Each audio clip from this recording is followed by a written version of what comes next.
역대상 17장 1절부터 27절까지 제가 빠르게 봉독해 올리도록 하겠습니다. 다윗이 그의 궁전에 거주할 때에 다윗이 선지자 나단에게 이르되 나는 백향목궁에 거주하거늘 여호와의 언약궤는 휘장 아래에 있도다. 나단이 다윗에게 아뢰되 하나님이 왕과 함께 계시니 마음에 있는 바를 모두 행하소서. 그 밤에 하나님이 말씀이 나단에게 임하여 이르시되 가서 내 종 다윗에게 말하기를 여호와의 말씀이 너는 내가 거할 집을 건축하지 말라.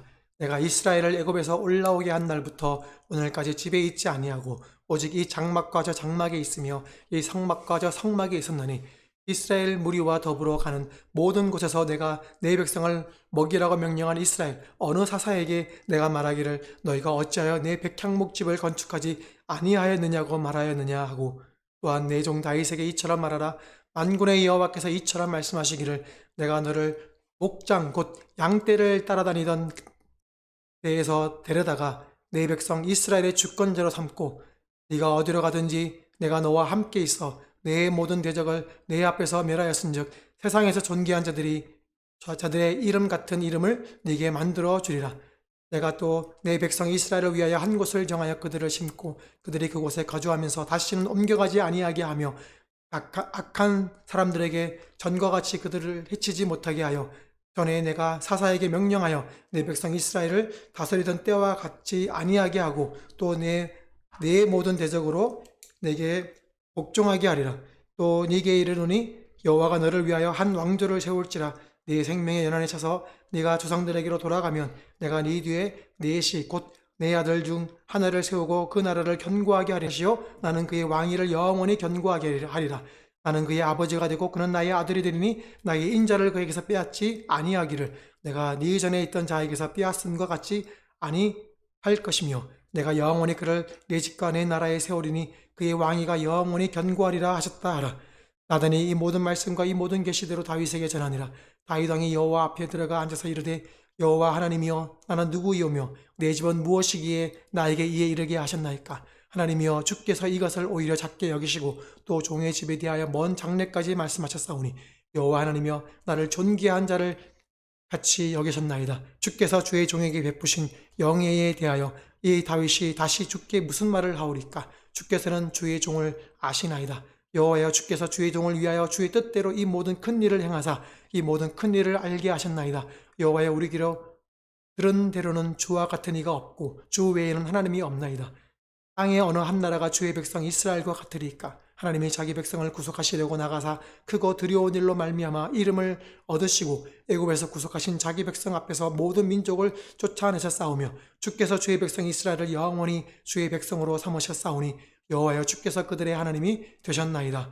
여호와여 이제 주의 종과 그의 집에 대하여 말씀하신 것을 영원히 견고하게 하시며 말씀하신 대로 행하사 견고하게 하시고 사람에게 영원히 주의 이름을 높여 이르기를 만군의 여호와는 이스라엘 하나님 곧 이스라엘에게 하나님이시라 하게 하시며 주의 종 다윗이 왕조가 주 앞에서 견고히 서게 하옵소서. 나의 하나님이여 주께서 종을 위하여 왕조를 세우실 것을 이미 듣게 하셨으므로 주의 종이 주 앞에서 이 기도로 간구할 마음이 생겼나이다.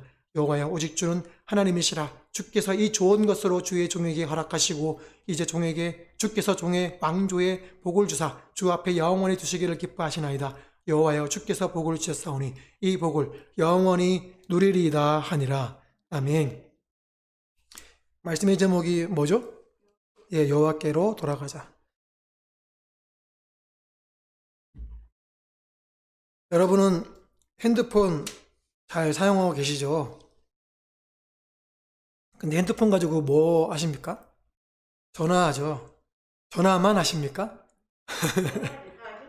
여러 개 다 하죠. 근데 전화만 하는 사람들이 있을까요, 없을까요? 있어요. 핸드폰으로는, 핸드폰으로는, 에, 텔레비전도 켰다 켰다 할 수 있도록 그런 앱들이 많아요.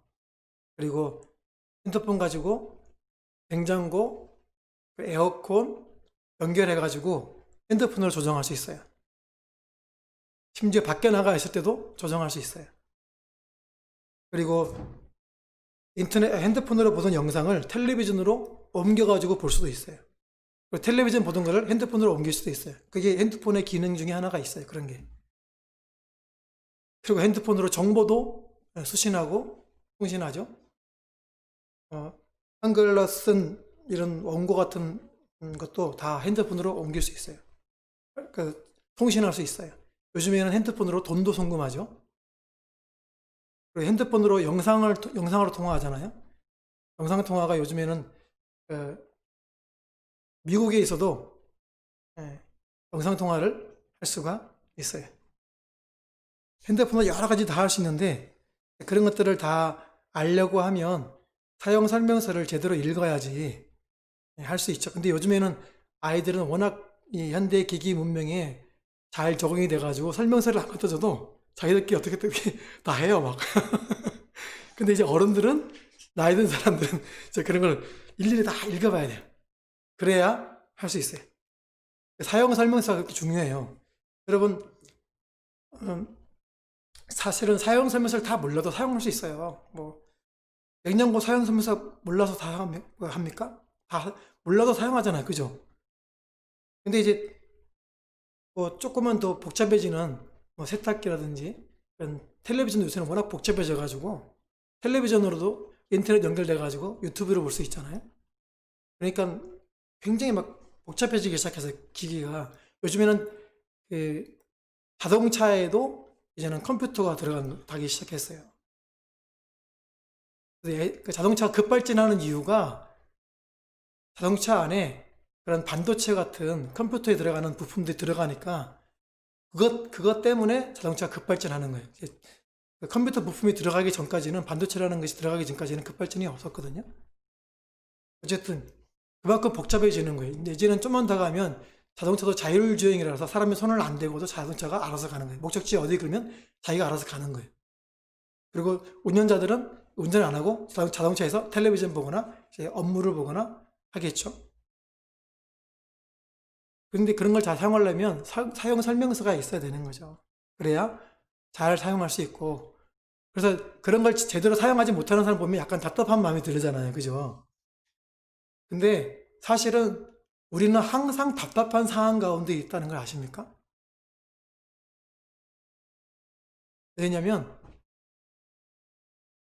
우리는 우리를 사용하는 설명서를 몰라요.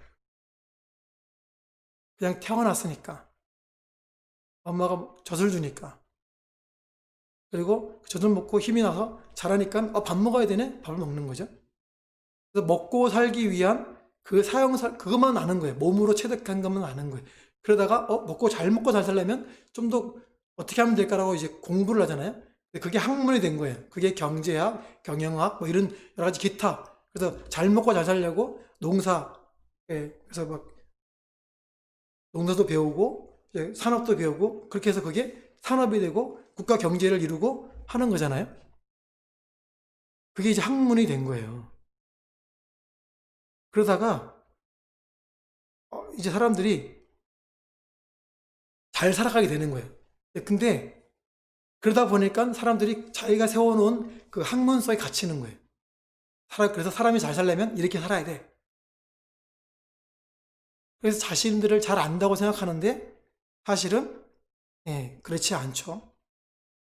그러다가 이제 이상한 사람들이 나타납니다. 그리고 이렇게 질문하는 거예요. 사람은 왜 태어났을까? 사람은 어디서 왔을까?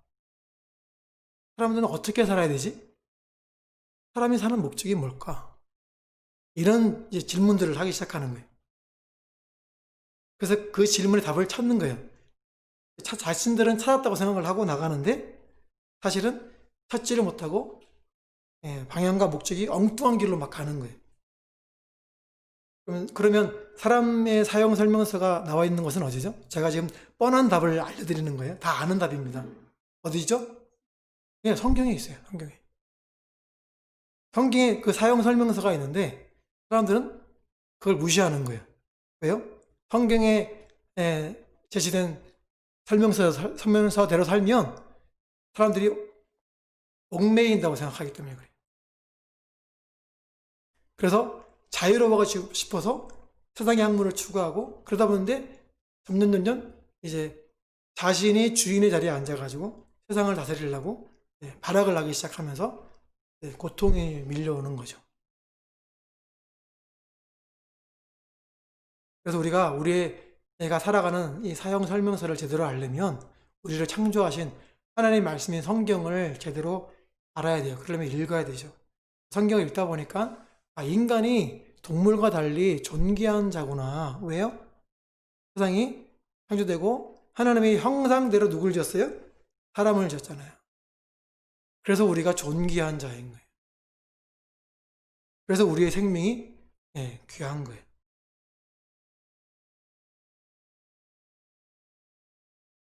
그렇지만 사람들 자꾸만 자유를 찾아서 성경 밖으로, 하나님 밖으로 뛰쳐나가는 거죠. 그래서 엉뚱한 것들을 이제 막 얘기하기 시작하는 거예요. 그렇지만 그 얘기를 하기 시작하면 제가 자꾸 단어들이 막 떠오르는데 제가 안 하는 거는 오늘 제가 그 설교를 하려고 하는 게 아니기 때문에 여기까지 하려고 합니다. 이제 어쨌든 사람들은 자꾸만 그렇게 하나님을 떠나고 있어요. 요한복음 8장 32절에 진리를 알지니 진리가 뭐 한다고요? 자유롭게 한다 그랬어요. 진리를 알아야 우리가 정말로 자유해지는 거예요. 하나님께 돌아가야 그때 진정한 자유를 얻게 되는 거예요. 그러면 진리가 뭘까요? 요한복음 14장 6절에 예수께서 이르시되 내가 그 길이요 진리요 생명이니 나를 말미암지 않고는 아버지께로 올 자가 없느니라. 진리가 누구라고요?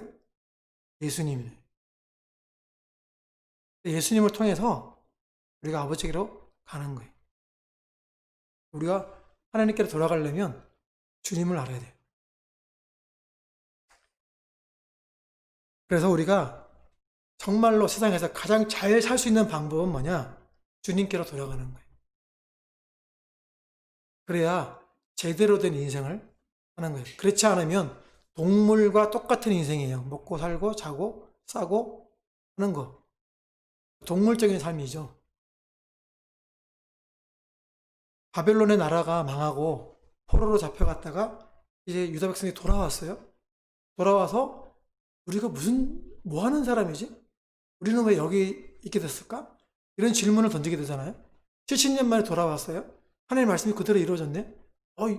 우리는 왜 돌아왔지? 왜 우리 하나님 돌아오게 만들었지? 이런 질문들을 던지는 거잖아요. 그래서 역대기를 쓴 것이고 그 역대기를 읽으면서 우리가 하나님의 백성이구나. 그럼 우리가 어떻게 살아야 되겠네? 라는 걸 알게 하는 게 바로 역대기란 말이죠. 그러면서 오늘 역대상 17장에서 이제 다윗의 모습을 보면서 여호와와 함께한 사람의 삶은 어떤 삶인지를 보려고 하는 거예요. 그래서 이제 돌아온 유다 백성들에게 말씀하시는 거예요. 너희가 여호와께 돌아와서 다윗처럼 살아야 된다. 유다 백성들이 돌아와가지고 성전을 지으려고 하는데 성전은 도대체 우리에게 무슨 의미야? 이렇게 말하는 거잖아요. 성전은 하나님의 임재의 장소이고 성전은 하나님이 우리가 만남의 장소이고 하는 거 아닙니까? 성전은 우리와 하나님이 함께 하신다는 증거잖아요.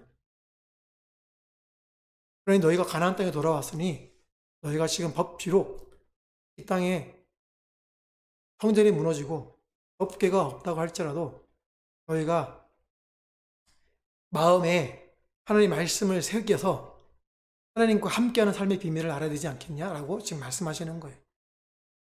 그래서 지금 돌아온 유다 백성들에게 말씀하시는 거죠.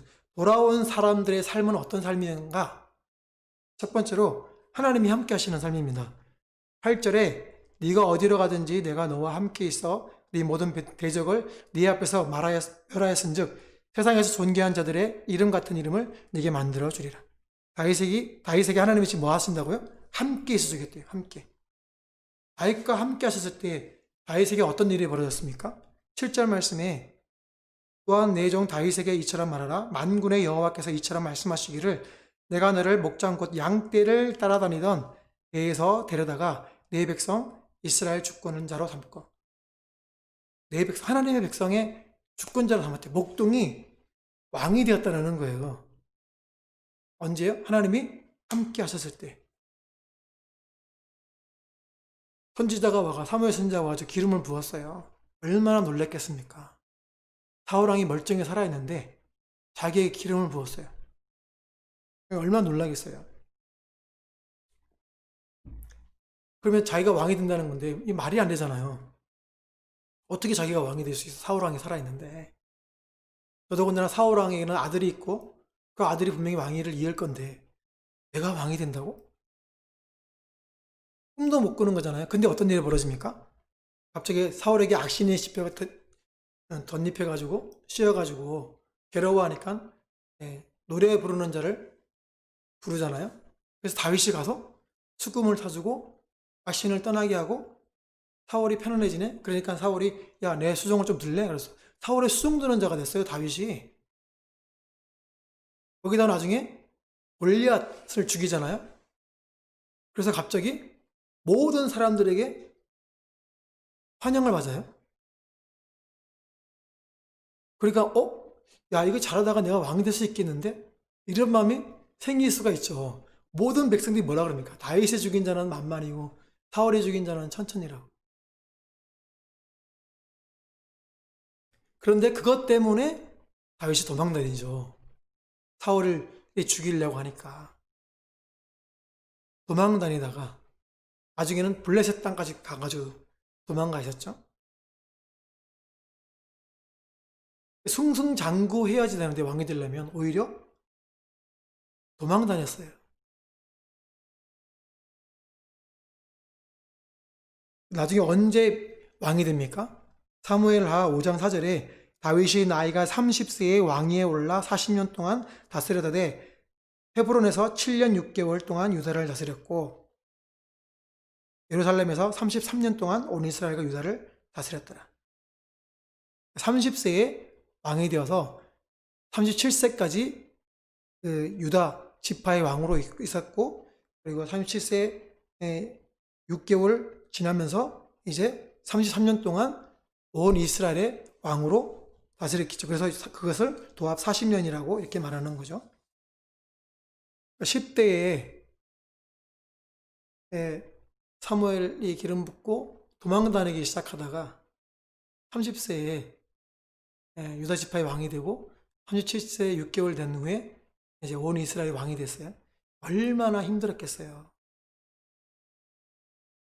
도망다니면서 하나님 나 왕 세워준다고 기름 붓지 않았어요?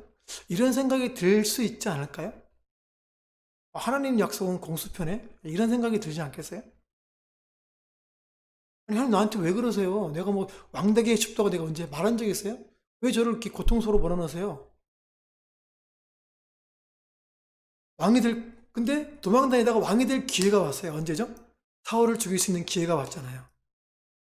사무엘상 20장 26장 9절에 다윗이 아비새에게 이르되 죽이지 말라 누구든지 손을 들어 여호와의 기름 부음 받은 자를 치면 죄가 없겠느냐 하고 다윗이 또 이르되 여호와께서 살아계심을 두고 맹세하노니 여호와께서 그를 치시리니 혹은 죽을 날이 이르거든 또는 전장에 나가서 망하리라.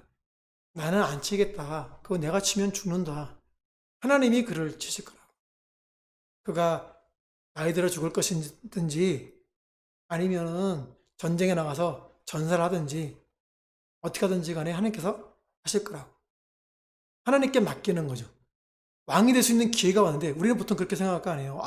하나님 나에게 기름 부었고 내가 왕이 될 거라 하셨으니까 내가 죽일 수 있는 기회가 왔네? 그럼 내가 죽이면 되는 거 아니야. 하나님 나에게 주신 기회 맞네? 그리고 죽일 수 있는 거 아니에요? 근데 그것조차도 하나님께 맡긴 거죠. 왜요? 하나님 말씀이 여호와의 기름 부은 바른 자를 치는 것은 금하시는 거라고. 죄가 없겠냐. 그 죄다라는 거잖아요. 말씀에 근거하여 그는 하나님과 함께하고 있었기 때문에 자기의 손을 들어 칼을 치는 것을 복수의 칼을 내리치지 않는 거죠. 하나님과 함께하고 있는 삶을 살고 있었다고 말할 수 있을까요? 없을까요? 있죠. 그러면 다윗이 그렇게 도망다닐 때 도망다니는 고통이 고통이었을까요? 아니면 즐거움이었을까요? 즐겁지는 않았을까? 잘 모르겠네. 괴롭죠. 예, 가슴이 화가 났네요. 괴로워요. 그런데 괴로움 속에서 다윗이 마냥 괴로워만 했을까요? 아니죠. 왜요? 다윗은 하나님이 자기를 어떻게 인도해 가실지를 기대하는 마음이 있었을까요? 없었을까요? 있었겠죠.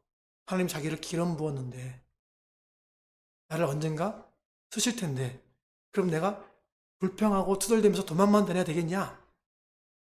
그게 다윗의 마음이었을까요?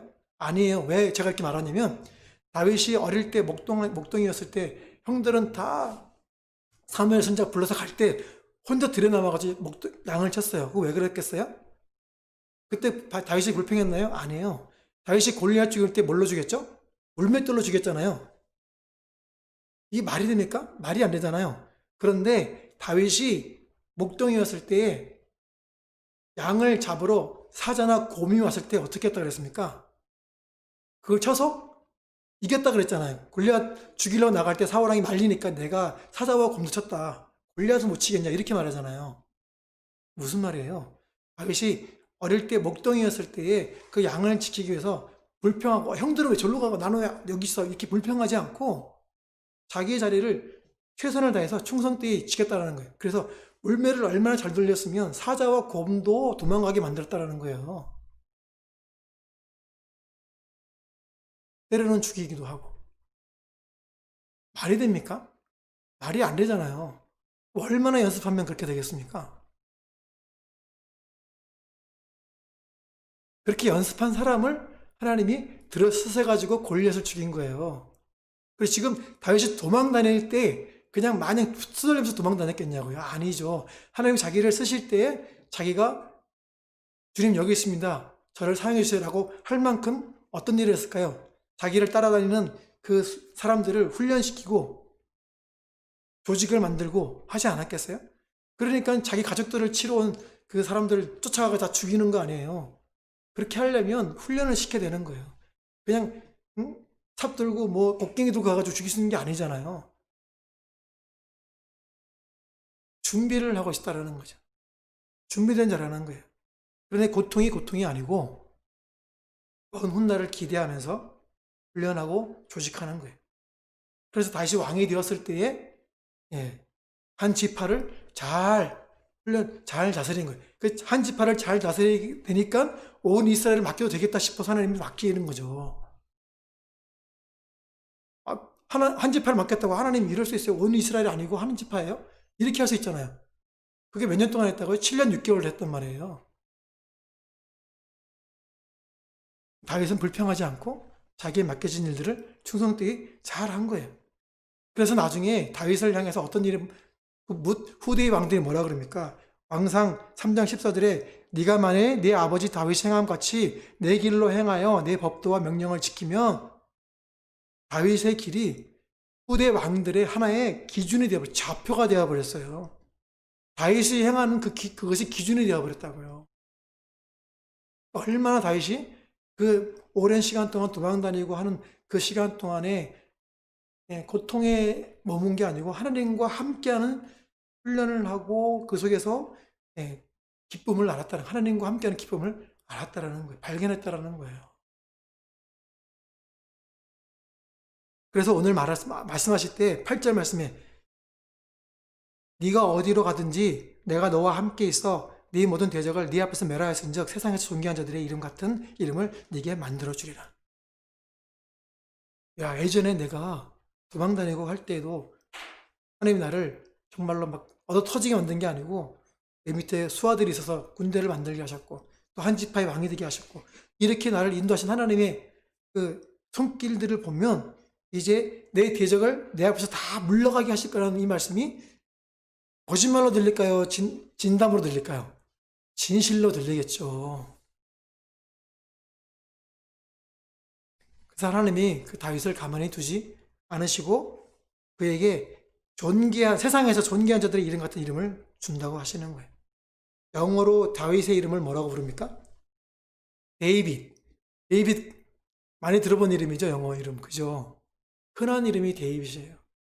왜 그렇습니까? 다윗을 사람들이 좋아하고 존경하니까 그 이름을 갖다 붙이는 거잖아요. 지금 온 세상 사람들 중에 다윗을 모르는 사람이 있습니까? 우리 신자들도 알아요. 그래서 여호와께 돌아온 삶은 뭐냐? 여호와와 함께하는 삶이에요. 고통의 시간에도 하나님이 나와 함께 하신다.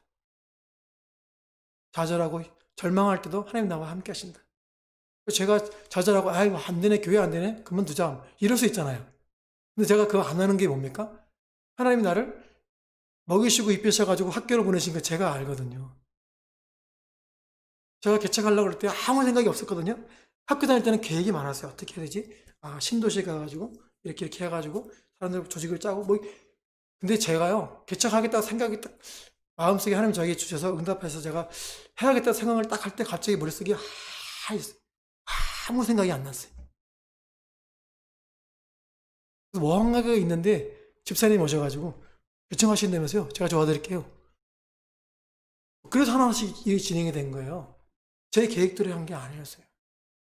개척하게 되고 하나님 도와주신 손길들이 있음을 제가 알잖아요. 그러니까 제가 그만둘 수가 없는 거죠. 지금 이 시간 지나가면서 하나님이 저한테 뭘 말씀하시는지 제가 알까요, 모를까요? 네. 그러면 제가 어떻게 해야 돼요? 죽도록 충성해야 되는데 제가 죽도록 충성할까요?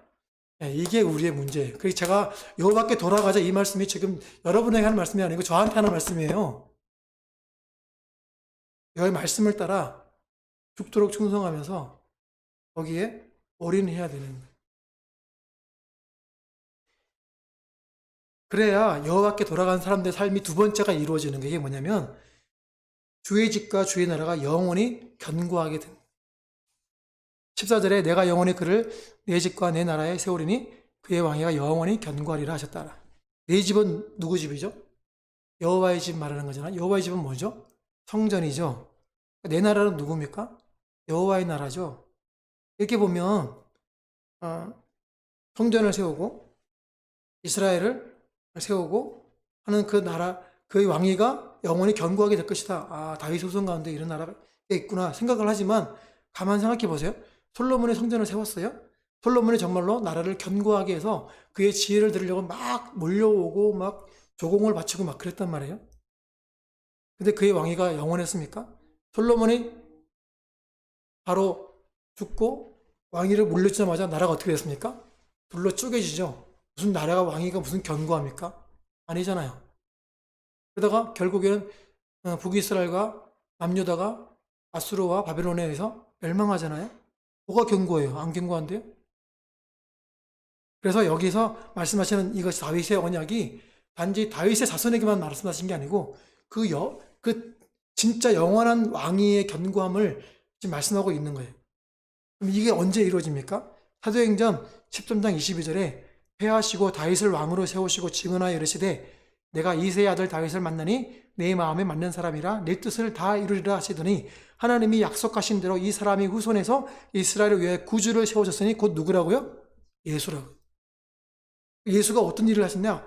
누가복음 1장 31절에 보라 네가 잉태하여 아들을 낳으리니 그 이름을 예수라라. 그가 큰 자가 되고 지극히 높으신 이의 아들이라 일컬어질 것이요 주 하나님께서 그 조상 다윗의 왕위를 그에게 주시리니 영원히 야곱의 집을 왕으로 다스릴 것이며 그 나라가 무궁하리라. 그러니까 하나님 말씀하신 다윗에게 하신 이 말씀이 누구에게서 이루어지는 거예요? 예수 그리스도에게서 이루어지는 거죠. 그래서 계시록 11장 15절에 일곱째 천사가 나팔을 불며 하늘에 큰 음성들이 나서 이르되 세상 나라가 우리 주와 그의 그리스도의 나라가 되어 그가 세세토록 왕노릇 하시리로다 하니 아멘. 하나님의 말씀은 예수님 통해서 이미 이루어졌어요. 그러나 아직은 우리의 실체로 눈으로 오지 않았어요. 그 나라가 완전히 이루어지는 날은 주님이 오실 때. 그러면 지금 이 순간 이 땅을 살아가는 우리에게 뭐가 주어진가요? 하나님의 나라를 세워나가는 사명이 우리에게 주어진 거예요. 그래서 하나님이 우리를 거룩한 제사장으로 세우신 거예요. 우리를 하나님의 백성으로, 우리를 하나님의 나라로 세우신 거예요. 그게 우리의 사명인 거예요. 그래서 우리가 주의 귀한 덕을 선포하게 하는 게 우리에게 있는 거죠. 그래서 예수님 믿을 때 하는 고백이 뭐냐면 요한복음 20장 28절에 도마가 대답하여 이르되 나의 주님이시오 나의 하나님이시니이다. 주님 보고서 나의 주님이시다, 나의 하나님이시다. 주님을 왕으로 모시는 거죠. 그러니 주님께 돌아왔다는 건 우리의 마음에 주님이 왕이 되어 있는 거예요. 내 영혼에 주님의 나라가 이루어지는 거예요.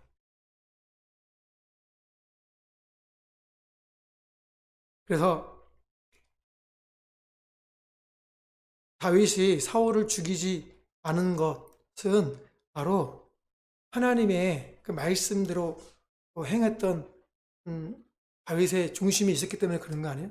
그것을 지금 말씀으로 바꿔 말하면 하나님의 의로움이 다윗에게서 그날의 고다리에서 이루어진 거예요. 실현된 거예요. 주님이 왕이시니까 주님의 뜻 따라서 행한 거예요, 다윗이. 왜 그렇습니까? 이것을 왜 우리가 오늘날 이거 해야 됩니까? 우리가 성전이니까. 고린도전서 3장 16절 말씀처럼 우리가 성전이니까. 우리 안에 성령이 계시니까. 그러니까 이미 남유다 백성들이 돌아온 귀향한 백성들에게 지금 성전은 파괴되어져 있지만 이미 우리도 사실은 예수 그리스도 믿지 않던 그 어두운 데서 불러내어서 생명으로 들어온 사람들이잖아요. 그러니 우리가 돌아온 사람들이고 우리가 성전이니까 우리가 말씀대로 살아야 되는 거예요. 그러면 우리를 통해서 주의 나라가 세워져 나가는 줄로 믿으시기를 주님의 이름으로 축복합니다. 아멘. 그런데 다윗이 성전을 짓고자 하니까 하나님이 나단 선지자를 통해서 짓지 못하게 하시죠. 그렇지만 다윗의 그 마음을 아시고 하나님의 마음 속에 있던 계획을 다윗에게 알려주시는 거예요. 오늘 읽은 말씀의 17절, 18절에 하나님이여 주께서 이것을 오히려 작게 여기시고 또 종의 집에 대하여 먼 장래까지 말씀하셨사오니 여호와 하나님이여 나를 존귀한 자를 같이 여기셨나이다. 주께서 주의 종에게 베푸신 영예에 대하여 이 다윗이 다시 주께 무슨 말을 하오리까? 주께서는 주의 종을 아시나이다. 하나님이 다윗을 이게 먼 장래의 일을 말씀하신 것은 자기를 존귀하게 여겼다라는 거예요. 이게 무슨 말이냐면 하나님이 하실 일을 다윗에게 알리신 거예요. 단지 솔로몬이 성전을 세울 것이라는 그것을만 말씀하신 게 아니라 그것을 하나의 작은 그림으로 삼으시고 정말로 하나님이 원하시던 예수 그리스도에 대한 말씀을 해놓으신 거예요. 다윗이 바로 그것을 알아들었는지는 모르겠어요. 그러나 성경을 읽는 우리는 알게 되는 거죠. 하나님은 하나님이 하실 일을 숨기지 않으시고 하나님이 여호와의 사람들에게 말씀하시는 거예요. 그래서 여호와께 돌아온 사람들에게 주어지는 특권이 뭐냐면 세 번째로 하나님의 말씀을 듣는 거예요. 그래서 하나님과 교제하는 삶을 살게 되는 거예요. 그래서 고통도 고통이 아닌 거예요. 하나님이 나에게 주시는 길을 감에 있어서 내 생명도 조금도 아끼지 않겠다고 하는 사도 바울의 고백이 우리의 고백이 되는 거죠. 그래서 하나님의 말씀이 다윗에게 전달이 됩니다. 누굴 통해서? 나단 선지자를 통해서. 15절부터 보시면 다윗이 이 모든 말씀과 이 모든 계시대로 다윗에게 전하니라.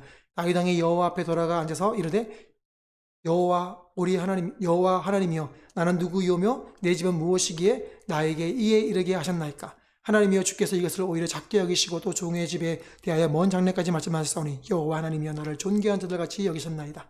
주께서 주의 종에게 베푸신 영예에 대하여 이 다윗이 다시 죽기 무슨 말을 하오리까? 주께서는 주의 종을 아시나이다. 여호와여 주께서 주의 종을 위하여 주의 뜻대로 이 모든 큰 일을 행하사 이 모든 큰 일을 알게 하셨나이다.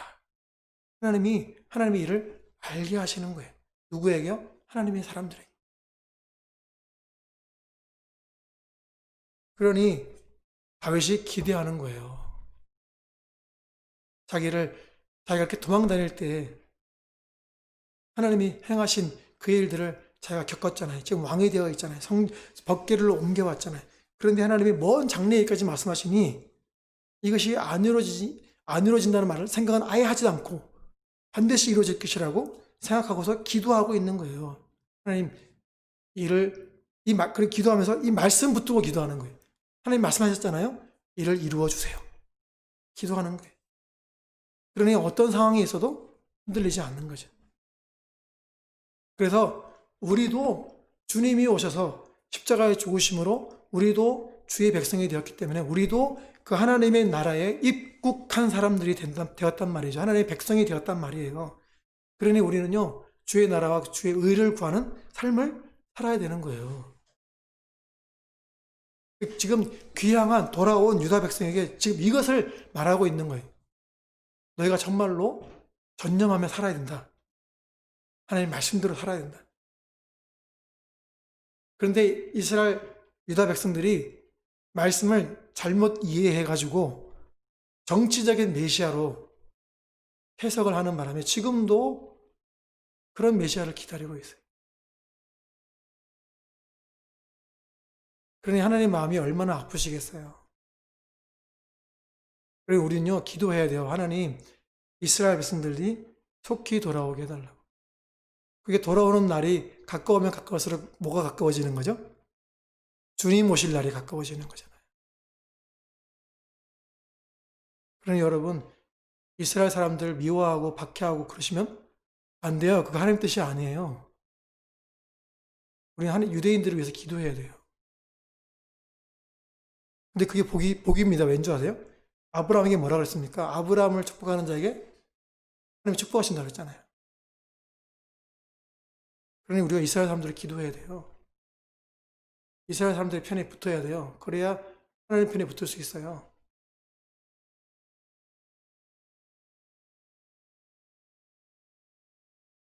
어쨌든 우리가 돌아온 사람으로서 이제 하나님의 나라에 입국한 사람으로서 우리가 훈련을 해야 돼요. 하나님이 시키시는 훈련을. 지금 살아가는 요 시간 가운데 하나님이 나에게 하려고 하시는 훈련들이 분명히 있단 말이에요. 그걸 받아야 돼요. 그걸 피하면 안 돼요. 그러면 기간이 자꾸만 늘어나는 거예요. 이걸 통과 안 하면 다음 단계로 못 가니까. 그래서 다윗이 도망 다닐 때 그 훈련의 기간이 차니까 30세에 왕이 된 거예요. 얼마나 힘들었겠어요. 그러나 단지 도망 다니는 게 무익한 게 아니고 유익했단 말이에요. 훈련을 받을 수 있는 기간이었기 때문에. 그래서 다윗이 사울 왕을 죽이지 않은 것도 그 훈련의 차원이었단 말이에요. 그래서 하나님이 자기의 왕이신 것을 그의 사울을 죽이지 않는 것을 통해서 통과한 거예요. A 플러스 100점으로 통과한 거란 말이에요. 그렇게 지금 우리는 지금 이 순간 우리 삶 가운데 주어지는 훈련을 받아야 돼요. 그러니 기도가 얼마나 중요하겠어요. 기도 없이는 안 되는 거잖아요.